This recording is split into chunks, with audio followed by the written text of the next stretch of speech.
ঋতমের বয়স 28 পেরোতেই বাড়ি থেকে বিয়ে তোড়জোড় শুরু করলো। পেপারের বিজ্ঞাপন থেকে সম্বন্ধ খোঁজা শুরু হলো।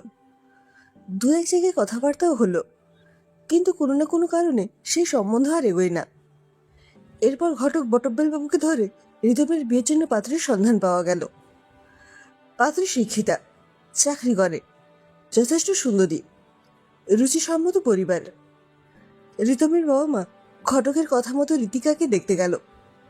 কথাবার্তা এগোলো, পাকা দেখা দিনক্ষণ ঠিকও হলো। ঋতমের বাবা বললেন, আমার ছেলে বলেছে পাত্রী যদি আমাদের পছন্দ হয় তাহলে ছেলে আলাদা করে পাত্রের সঙ্গে কথা বলবে। আশা করি আপনারা আপত্তি করবেন না। ঋতিকার বাবা আপত্তি করলেন না, কারণ ঋতম যথেষ্ট মোটা মাইনের ভালো চাকরি করে এবং ঋতমের বাবা মায়ের ব্যবহারেও রুচির ছাপ সর্বত্র। বললেন, না না, এতে আমাদের আপত্তি থাকবে কেন? ওরাই যখন সংসার করবে ওরা নিজেদেরকে আরো ভালো করে চিনে নেবে, এ তো ভালো কথা। ঋতমের বাবা মায়ের ঋতিকাকে যথেষ্ট ভালো লাগে। নম্র ভদ্র ঋতিকা তার মার্জিত ব্যবহারে ঋতমের বাবা মায়ের মন জয় করে নেয়। কিন্তু ঋতিকার বাবার মনটা একটু খচখচ করতে থাকে, কারণ তার মেয়ের একটাই সমস্যা, মেয়ের সামনে দুটো দাঁত বাঁধানো। ছোটবেলায় অত্যধিক চকলেট খাওয়ার ফলে তাতে পোকা হয়ে গিয়েছিল। ডাক্তারের পরামর্শে দাঁত তুলে ফেলতে হয়, সেই দুটো দাঁত বাঁধানো। এর আগে পাত্রপক্ষ যতবার ঋতিকাকে দেখতে এসেছে, ঋতিকার বাবা বিবেকের কাছে পরিষ্কার থাকতে প্রতিবারই ঋতিকার বাঁধানো দাঁতের কথা পাত্রপক্ষের সামনে বলেছেন।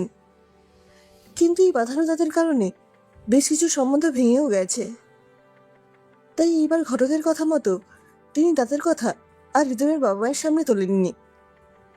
ঋতম আর ঋতিকা একদিন সময় ঠিক করে ঘুরতে বেরোয়, পরস্পরকে আরো ভালো করে চেনার উদ্দেশ্যে। দুজনের পছন্দ অপছন্দ নিয়ে নিজেরা অনেকক্ষণ আলোচনা করে।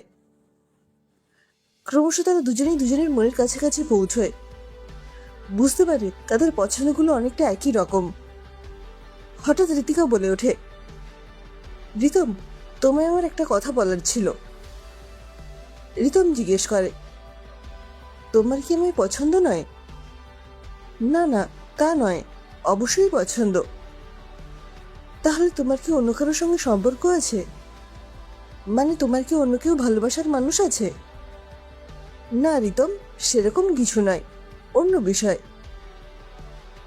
ঋতিকা, এখন না বললেই কি নয়?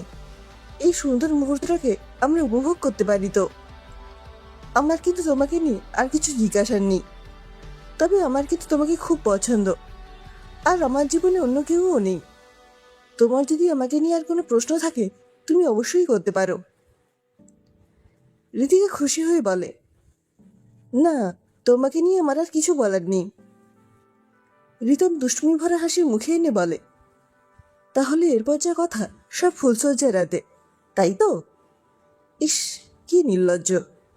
লজ্জায় মুখ নামিয়ে নেয় ঋতিকা। এরপর পাকা দেখা।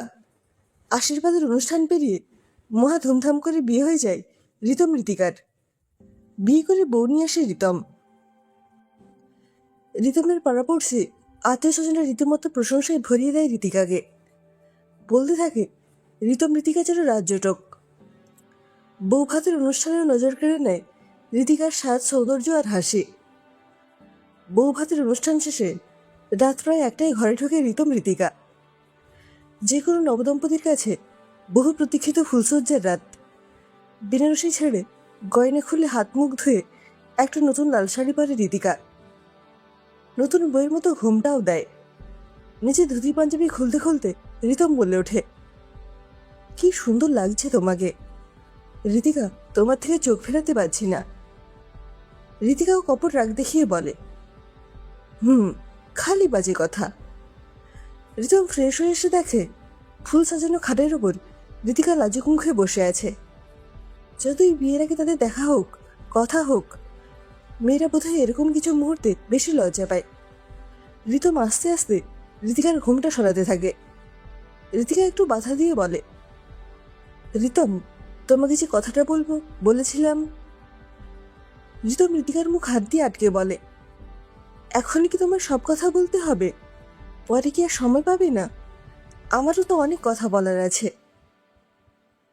রিতম ঋতিকার গালে একটা ভালোবাসার চুম্বন এঁকে দেয়। তারপর নিজের ঠোঁট নিয়ে যায় ঋতিকার ঠোঁটের কাছে।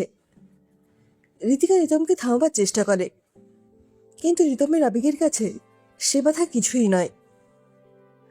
রিতম ঋতিকার ঠোঁটের উষ্ণতা গ্রহণ করে মুখের আরো গভীরে প্রবেশ করে। দুজনেই তখন গভীরভাবে পরস্পরকে পাওয়ার চেষ্টায় মত্ত। হঠাৎ ছন্দপতন। রিতম বেশ তীক্ষ্ণতার সঙ্গে ঋতিকার মুখ থেকে নিজের মুখ সরিয়ে নেয়।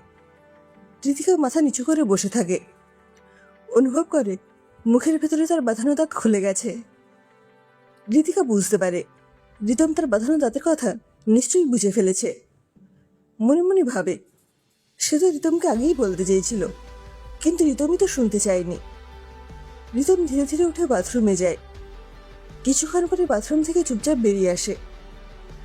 ঋতিকা ঠিক করে রিতম যতই না করুক, এইবার সত্যি কথাটা তাকে বলতেই হবে। তাতে রিতম রাগ করলেও তার কিছু করার নেই।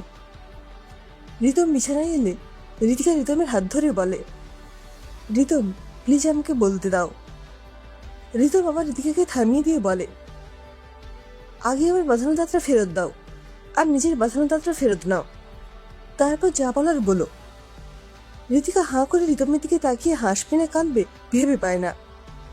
রিতম বলে, বাথরুমে গিয়ে অনেক চেষ্টা করলাম, কিন্তু কিছুতেই সেট করতে পারলাম না। তখন বুঝলাম এটা আমার নয়।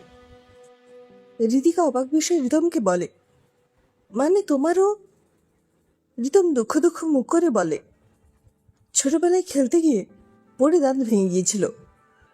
পরে ইনফেকশন হওয়াতে ডাক্তারের কথা মতো দাঁত তুলে ফেলে ফলস দাঁত লাগিয়েছিলাম, কিন্তু বাঁধানো দাঁতগুলো যে এরকম মোক্ষম সময় প্রতারণা করবে তা আর বুঝিনি। ঋতিকা হাসতে হাসতে রিতমের গায়ে ঢলে পড়ে।